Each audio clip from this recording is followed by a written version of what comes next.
This is the Compass Podcast, where we try to disrupt your everyday with divine moments. Happy summer! Here at the Compass Podcast, we're making plans for new episodes and a bit of a different feel for the podcast. We're still going to be concentrating on finding those divine encounters in everyday life because, honestly, we could all use to have a bit more love disrupt our lives, right? We're excited about bringing new stories of disruption to you beginning next month, August of 2022. In the meantime, we're resharing some of our most disruptive episodes of the past. In this episode, we're revisiting a conversation Pierce and I had with Kaitlin Curtice. We talked with Kaitlin back in 2018. She was then and is now an award-winning author, poet-storyteller, and public speaker. Kaitlin presents on the intersections of spirituality and identity and how that shifts throughout our lives. In this episode, we really focused on how she uses everyday moments as instances of awareness and appreciation. Everything from doing the dishes to dealing with a nasty situation. Could such moments present divine disruption? That's what we got into with Kaitlin Curtice. So let's dive back into 2018. Well, Kaitlin Curtice is with us, and here's why you need to listen to Kaitlin. She has an amazing ability to pull out moments of a spiritual enlightenment in some of the most mundane, everyday things. It's really an impressive ability. She's written a book. It's called Glory Happening. You can pick that up now. And Kaitlin, thank you so much for being with us. Yeah, I'm so excited to be here. Thank you. What else might we need to know about you, or would you like for us to know about you? My family and I, we live in Atlanta, and my husband and I and our two boys, we have a 4-year-old and a 6-year-old, and we have 2 dogs as well. Sam is a husky, and Jupiter is a 9-month-old Weimaraner. So we have 2 big dogs and 2 kids, and I'm the only female being in this house. So I live with lots of maleness. You're from Atlanta. I lived in Atlanta for a while. Got some commonality there. What's your favorite takeout? Well, one of our favorite places in town is Taqueria del Sol, which has a few locations. And we eat that at home and we eat there. So we go there a lot. It's one of our favorite places. That works. Yeah, that's good. We love it. That's good. Fellini's near you is really good. Good pizza. Good pizza. Yeah. So we talked in the intro, a question that we ask each other, kind of starting off this podcast, a question that comes from kind of our Methodist heritage, and it goes a little bit deeper, obviously, than how are you? But this question is, how is your soul? Today, I have been in a recliner all day. I had an allergic reaction to a bee sting recently. So, so today it has been, there are those seasons in your life where you're just forced to be still. And it's always those times when you really don't want to be still. We're about to go on a trip and I've been trying to, clean my house. I was like, I'm going to get it super clean before we leave. And it's just going to be perfect. So when we come back, it'll still be perfect. And, had all these plans. And then I'm sitting in a recliner for 2 days. So that's just what happens. And you learn things while you're there. So my soul has been, taking in the lessons of the show Queer Eye, which has actually been thinking a lot about what self-care and self-love and self-expression looks like. Yeah. It's a beautiful show. And I've been thinking a lot lately. I just think that in America right now, we are all just so tired and people are reeling from the news or from, just stuff that's heavy. I don't know that we know how to heal or know how to grieve or how to process loss together. And I've been feeling that in myself. And I think that as a nation, we're just feeling it on a lot of levels right now. And we just need reminders of things like self-care and self-love and self-expression. And something as silly as a TV show can do that, and remind you that it is important and that it matters. So what practical advice from self-care have you plucked out of Queer Eye? I love clothing and fashion. Tan is your man. Yeah, but the funny thing is there was a guy that was like, I shop at Goodwill. I was like, yeah, me too. I buy all my clothes at Goodwill. And so, yeah, just paying attention to even something like that.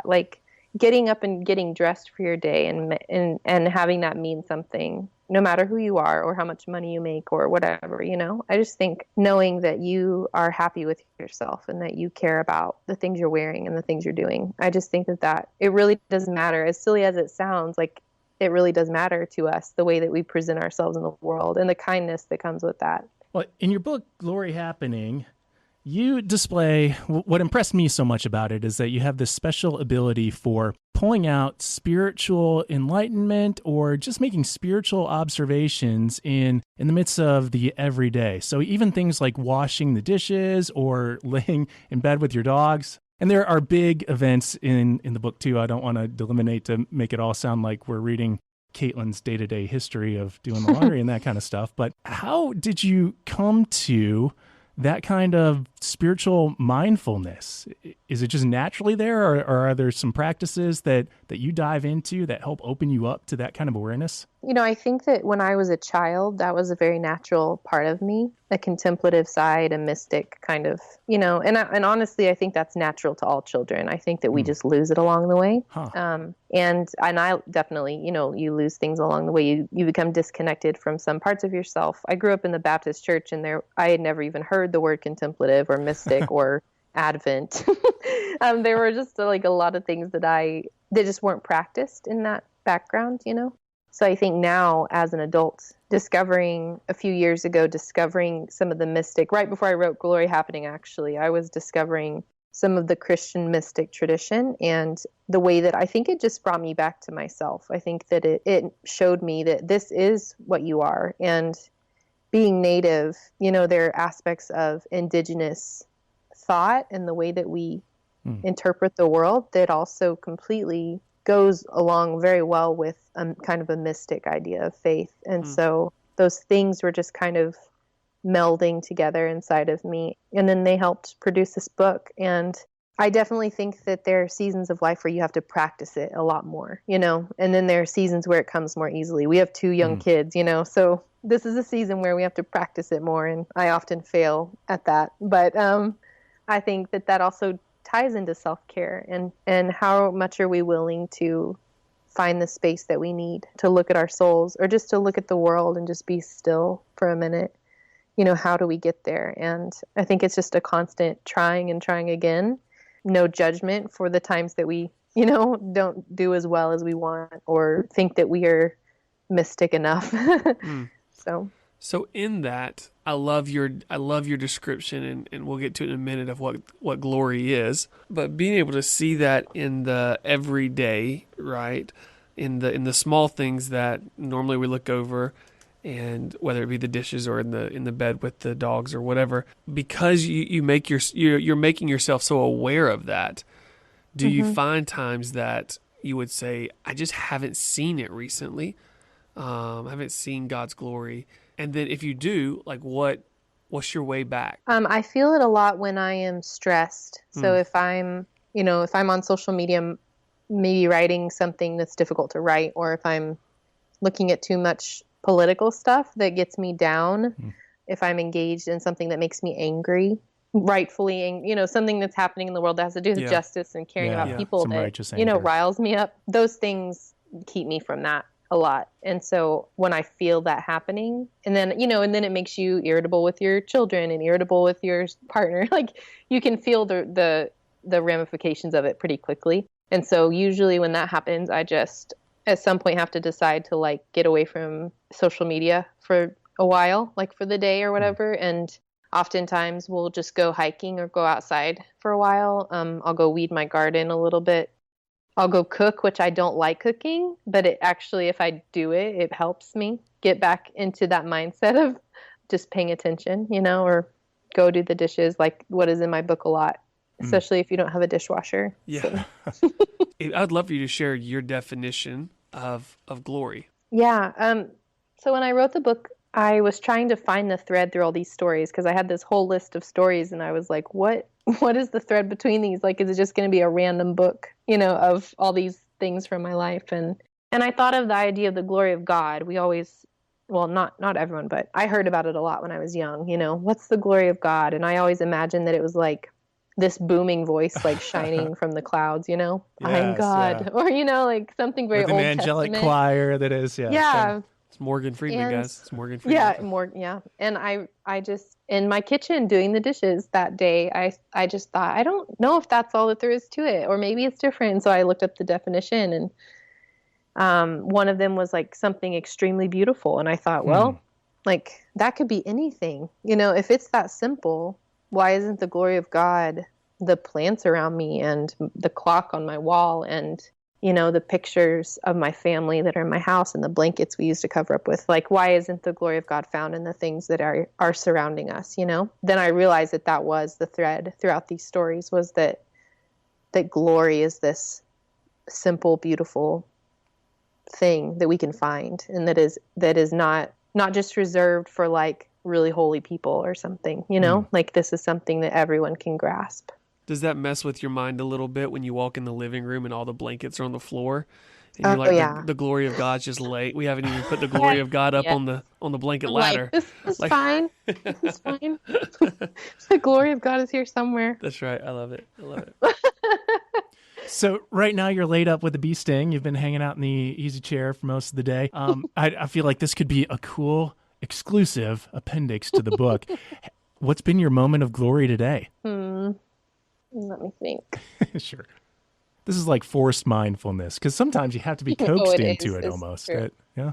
Our boys have been at like a camp this week. And so having them, you know, my husband had to go pick them up because, you know, I can't walk. So having them just like burst through the door and be excited to tell me things. You know, our kids are just like, the amount that they want to just like share every detail of their life with us is just so beautiful beyond measure to me. And that we have to be able to stop and pay attention. And that's that curious spirit that they have that we all start with, and wanting to share those beautiful things that they found when they were searching or whatever it is.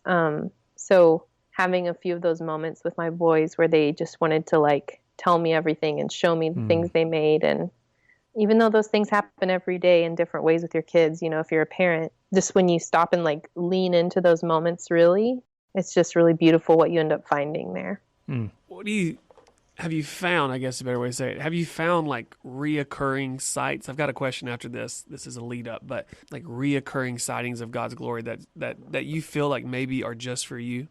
Yeah, there are things in nature, certain animals or fall is always one that are very personal, you know, personal things to me. And of course, in native culture, nature is a way that God speaks to us, right? And shares very personal things with us. And so having throughout the years, these, you know, they're like Ebenezer's. They're the things that mark our life. They're the things that mark seasons for us. I just got my first tattoo last week with my husband, and I had our 10-year anniversary. And so we decided to get tattoos, and it was like his 5th and it was my first. And so we got these tattoos, and mine is a design by a Potawatomi artist in Canada named Chief Ladybird. And I've always wanted a tattoo. And because it's just this permanent thing you can put on your body to represent a time or a season, you know, good or bad. Yeah. And I feel like just this design of these 7 flowers with the sun behind it is something like that for me. Like, I'll always look at it and I'll always remember this season and remember the glory of this season, whatever it looked like, you know? So I think that we can create that with our art. It's a gift. I think that a lot of what inspires us can be found in nature and the gifts that have been here for so long for us. Yeah, I love that. It's the reason I ask is I was reading excerpts of your book, and it kind of hit me. So I've been trying to find this language for this. So I'm a pastor at a local church here in Nashville, and I'm one of many pastors at this church, and so I've gotten the opportunity to preach more and more over the last 2 years. And the first time I was preparing a message, we're in this like really not urban, I would say it's suburban area, but it's all construction zones around the church. And so right behind our church, we have some acres that like it's just woods, and they haven't been touched. So what's happened is all these deer have come in to move in there, and they don't get spooked by us anymore. Oh, cool. And so I was writing this sermon 2 years ago, I think it was probably now, and sitting outside the church, and this deer like walked up and basically just walked by my leg and just kept walking. And every time so far, 2 years running, 6 or 7, 8 times, something like that, every time I've preached in my prep at the church, this deer has come out. And I don't know if it's the same deer, but it's just been like this reminder. And so I went to preach a camp and on this past Sunday night, and I'm driving there, and we stopped by Starbucks in the middle of like concrete jungle area. And no lie, I've got a video on my phone. Out of nowhere, this deer walks by. And I was like, this doesn't make sense. It's your Patronus. Yeah. Yeah. I love some Harry, but it was just that, like, I was stressed out. I was worried, and there's this like 3 bushes, and out of these 3 bushes comes this little doe. Anyway, I don't know. I've been trying to figure out language for it, but I really resonated with that and your writing for sure. Yeah. I love that. Yeah. You brought up spiritual mysticism, and that's something that might be, I don't know, a little fishy sounding to some people or just totally unfamiliar to some. So who are some of the authors or thinkers that you've pulled meaning out of who are from, I guess, the school of mysticism? For me, it's funny. The first time that I called myself a mystic, I was like really freaked out because we reserve this term for like monks or nuns, we're like those, St. Francis, he was a mystic, but I can't be, Right, they're just a little bit weird or different or removed. Yeah, and like super spiritual. And I think it's really important, and other writers have said this. Brother David Steindl-Rast, he talks about this, that anyone can be a mystic. And Richard Rohr says the same thing, like we are all called to mystic faith, to find the divine in our spaces, to find the thin veil, between here and there, or to realize that God is in our midst. Those are all ways of practicing mysticism, and everyone's capable of it. When I started reading, I haven't read a lot of like ancient mystics, so I guess I'm more in the modern mystics. I don't know. Richard Rohr and Barbara Brown Taylor, I think, is an amazing mystic. Brennan Manning, and now reading indigenous writers who I believe are just incredible mystics. Robin Wall Kimmerer is Potawatomi like I am, and she has a book called Braiding Sweetgrass, and it is, it's mystic faith displayed. If you could ever read about it, it's beautifully displayed in her book. And so some of those people have kind of led me to where I am now. Thomas Merton, of course, so now I kind of I want to learn from the mystics of other faiths too, the mystics of Islam or Jewish mystics, reading from Abraham Heschel, and he's an amazing poet and mystic. So I'm trying now it's such a wide array of voices, and like sometimes I don't even know where to go next with it, but those are some of the people that kind of led me here. Your Potawatomi, and how has your Native heritage informed or affected your Christian faith? So I grew up in a household where we went to church every Sunday, to Southern Baptist churches. That's just what my family always was. But we were also Native, but didn't practice a lot of our culture, and we didn't do traditional things. So like traditional prayer or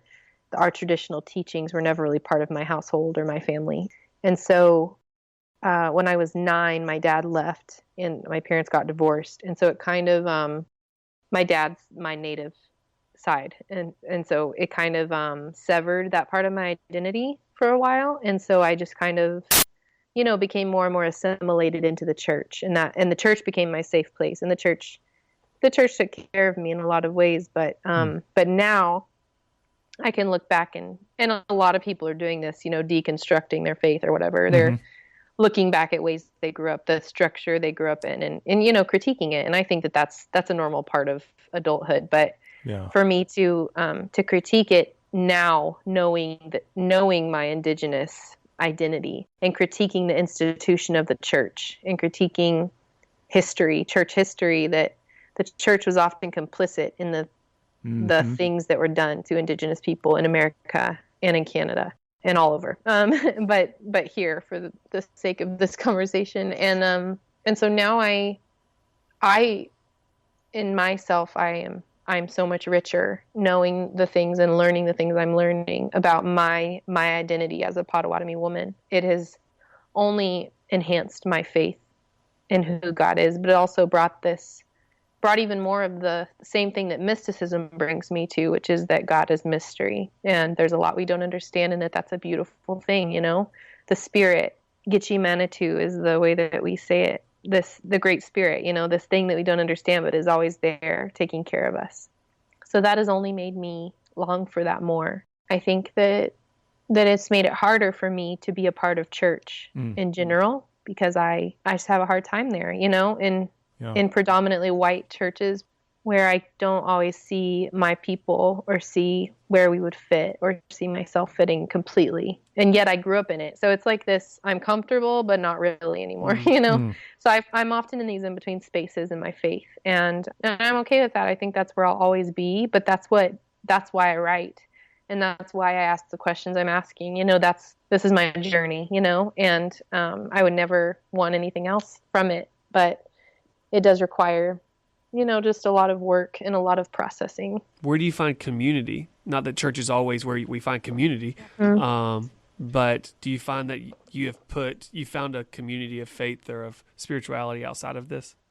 There's a group of other Indigenous people who live in Atlanta, and we get together like once a month. And that's been amazing for me to have them. Now, none of them are Christians. And so, but then I know I have some Native friends who are Christians. And so Twitter has been this like crazy place where there's so many horrible things about Twitter. There's so many mean people, but then there are also people that I never would have met who I never would have known could have been supportive of my journey and who I could support them in their journey, except that we met on Twitter like last year. And that's been amazing that Twitter can be a source of community. And then you meet those people in real life and you just become closer. And so I've met a lot of people there, but of course you need in real life community. And in some ways I've found that at our local church, but that's still a struggle. And honestly, I just think it always will be. And so there are ways sometimes that we have to get more creative with community. Yeah.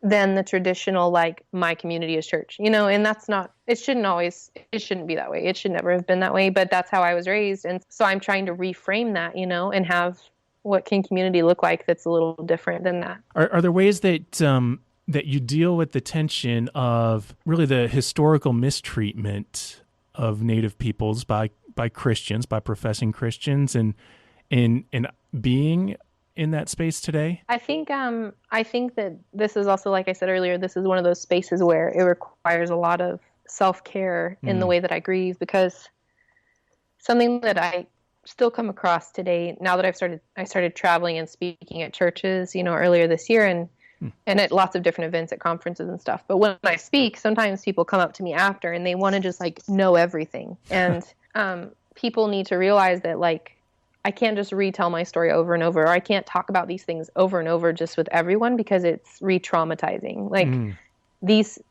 I live with generational trauma inside of me, and it's a lot of it I don't even understand. And so the church, what I'm trying to do is help people understand that. Not that you can ever really understand, but I'm trying to describe it and describe what it does to me. And I've had friends of mine that are Black who have said the same thing. Like, there are certain conversations about slavery or whatever that are re-traumatizing when we're asked to share about it all the time, and it's out of a space of curiosity and of wanting to learn, right? Like you're asking because it matters, and that it's important to know that it's a good heart coming from that. But we have to find a way to have these conversations without requiring that Indigenous people or people of color have to re-traumatize themselves in order to have these conversations for the sake of the church. Like, the church has to do the work too on their end. And so, yeah, it's something that, with the stuff that's happening all over the place today, even in our politics, like, we're trying to, people are like, America's never been like this. And, Black people are like, you've always taken our kids. And then Indigenous people are like, yeah, do you know what Indian boarding schools are? Like, you've always taken our kids and you sent them into these schools and you stole them from their parents, And it's just like, even those conversations, just trying to meet at the table and say, this is the history we've lived. This is the history we have lived. Like, we need to figure out what this actually looks like and what the church needs to do about it. Because it's not just that we need to like bring it up every now and then, but the church needs to take it seriously to move forward. If we're going to claim to be someone or an entity that loves like Jesus, then we need to be serious about these conversations. Do you find in this new season for you in speaking, and you've been writing for a while, but now speaking, as this seems to stretch you, that you find, I'm trying to think how to word this, you find that you prefer to talk about certain things publicly and write about other things, like separate the two? Yeah, because I am more of a processor through writing than I am through speaking. Mm-hmm. And so, if I speak anywhere, like, just know that I have a full script. Like, I'm not like off the cuff, speaker at all, ever. I've written out everything that I'm saying. And when it comes to those like question and answer times, or when someone wants to have a conversation, I'm much more cautious about it. Writing is just a different part of my brain and my heart, I guess. Yeah, speaking is just something else. And the emotion that's in that moment when you're trying to talk to someone, I don't know, for me, that's actually harder than writing a piece that people can read my words. 10 years from now, 15 years from now, what's your hope for the impact of, I'm going to be really specific, what's your hope for the impact of this next generation coming up who's growing up in this turmoil? Maybe in a way that is in their face more than it's been in the face of others in the past generations, although it's been there, right? It's in the face a little more. What's your hope for them as they read, glory happening and going forward, the way they see the world? I think that our young people have been, like, I've been so impressed with those kids who are going to be the leaders of the next generation, and I can only hope that, like, I feel like in so many ways, like, we just are constantly repeating old things, like that's what history is. You're just like, are there any new ideas? Or are you just like repeating something else and putting it in new skin, Sometimes I think that's what we do, which isn't bad, but I hope that like my two boys will take my book with them and read it one day when they're older, and that it will fuel them to do whatever is necessary creative wise to make a better world. When we're scared to be creative or scared to like tap into those spaces where spirituality and creativity overlap, I think it cuts off something in us if we can't go there. And I don't mean like you have to be an artist or you have to be a writer, but like creativity is such a wide and beautiful thing, and in the future to have more people who can overlap those places without fear, and that makes them more whole, and then they carry that wholeness into the world with them. I think that's so powerful, and it speaks to power. It speaks to oppressive powers. It speaks to these spaces that we want to change, and I think that will lead us in a lot of ways. What's next for you? I'm working on my second book, so I'm hoping that it will be out next year sometime. So I'm working on that with my agent, and then I'm just writing. I'm writing a lot. I'm speaking. My next speaking event is Wild Goose Festival in North Carolina, which is a really, really fun festival if you guys have never been, or the audience. I've got one final question for you. If somebody were to tweet you tomorrow admitting that they are completely spiritually dry, what 2 recommendations could you make to them? To go outside and to be quiet when you're outside. Just whatever you're doing outside, just like be quiet and like take it in. Homework for all of us. And we look forward to getting tweets back about your experience going outside and being quiet. Thanks for taking this journey back into time with us. You can learn more about Compass and check out our other episodes at umc.org/compass. You can learn more about Kaitlin too at KaitlinCurtice.com, and Curtice is spelled Curtice. If you want more Compass in your life, good news, there are 80-some episodes for you to revisit. If you enjoyed this one, you might appreciate our episode entitled Making Any Moment a Holy Moment. That was with Douglas McKelvey in August of 2021. Or you might appreciate Prayerful Reflection for Midday Disruption. That was from June of 2021. So glad to have this time with you. My name is Ryan Dunn. Thanks to United Methodist Communications for resourcing this podcast. We'll talk to you soon. Peace.